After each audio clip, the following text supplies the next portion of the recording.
दोस्तों, भारत में सबसे बड़ी औद्योगिक दुर्घटनाओं में भोपाल गैस ट्रेजेडी सबसे ऊपर है। साल 1984 के 2 और 3 दिसंबर के 2 दिन भारत के इतिहास से ना तो भुलाए जा सकते हैं और ना ही मिटाए जा सकते हैं। एक ऐसी ट्रेजेडी जो शुरू तो आज से लगभग 4 दशक पहले हुई थी, लेकिन कब खत्म होगी ये कोई नहीं जानता।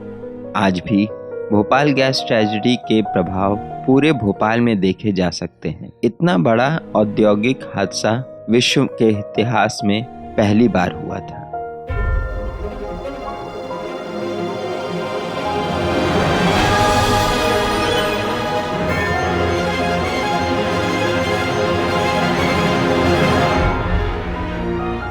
दोस्तों, आप देख रहे हैं अज्ञात बात, जहां पर हम आपके लिए देश और दुनिया से जुड़ी अद्भुत, अविश्वसनीय और अकल्पनीय किस्से और कहानियां लेकर के आते हैं। तो अगर आपको भी इनके बारे में रुचि है तो प्लीज़ हमें सब्सक्राइब कर लीजिएगा, ताकि आप हमसे जुड़े रहें और ये सारे वीडियोस आप तक सबसे पहले पहुंचाए जा सके। भोपाल स्थित यूनियन कार्बाइड पेस्टिसाइड प्लांट से लगभग 30 टन मिथाइल आइसोसाइनाइड गैस निकली और पूरे शहर में फैल गई।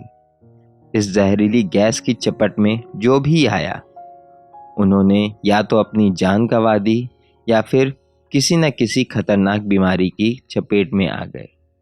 किसी ने अपनी आवाज़ खो दी, किसी ने अपनी आंखें और किसी ने कुछ और। इस घटना में जो बर्बाद हुआ उसे तो वापस नहीं लाया जा सकता, पर हाँ, उन लोगों को ज़रूर श्रद्धांजलि दी जा सकती है जिन्होंने खुद की जान दबाकर लगातार लोगों की जान बचाई थी। ऐसा ही एक अनसुना नाम है गुलाम दस्तगीर का, एक स्टेशन मास्टर जिन्होंने उस भयंकर रात को लाखों लोगों की जिंदगियां बचाई।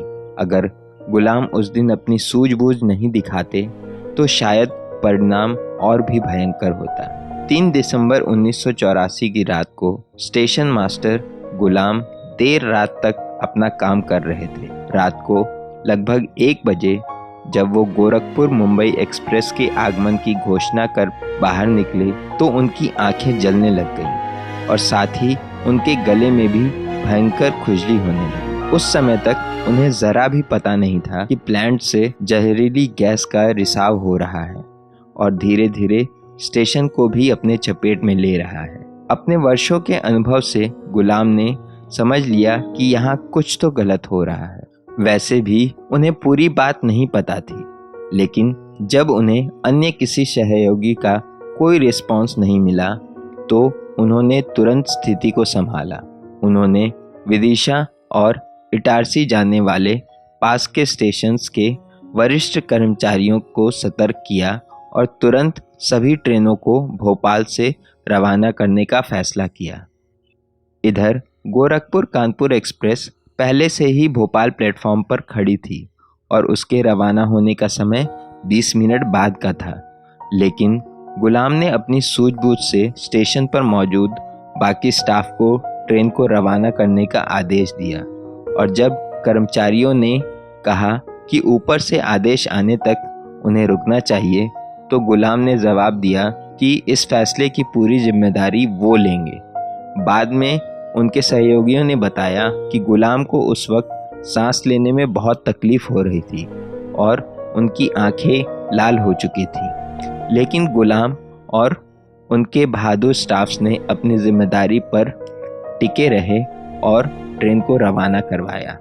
इस स्टेशन मास्टर के इस सूझबूझ भरे फैसले ने उस दिन अनगिनत जिंदगियों को बचाया। उन्होंने खुद अपना बच्चा खोया, लेकिन लाखों जिंदगियों को बचाया। गुलाम का अपना परिवार भी शहर में इस जहरीली गैस की चपेट में था, लेकिन फिर भी उन्होंने अनगिनत अनजानों की मदद करना ज़्यादा ज़रूरी समझा। जल्दी ही भोपाल का स्टेशन किसी भी अस्पताल का इमरजेंसी विभाग बनने लगा था। इस घटना के बाद गुलाम को भी अपनी पूरी ज़िंदगी अस्पतालों के चक्कर काटने पड़े, क्योंकि जहरीली गैस के संपर्क में रहने से उनका गला पूरी तरह से जल गया था। भोपाल स्टेशन के प्लेटफॉर्म नंबर 1 पर उन सभी की याद में एक मेमोरियल बनाया गया है। जिन्होंने उस दिन अपनी ड्यूटी निभाते हुए अपनी जान गंवा दी थी। गुलाम दस्तगीर का नाम इस मेमोरियल में नहीं है क्योंकि उनकी मौत उसके बाद हुई थी, लेकिन आज ही इस अनजाने हीरो की कहानी सबको जाननी चाहिए, जिसने अपनी परवाह किए बिना अनगिनत जिंदगियों को बचाया।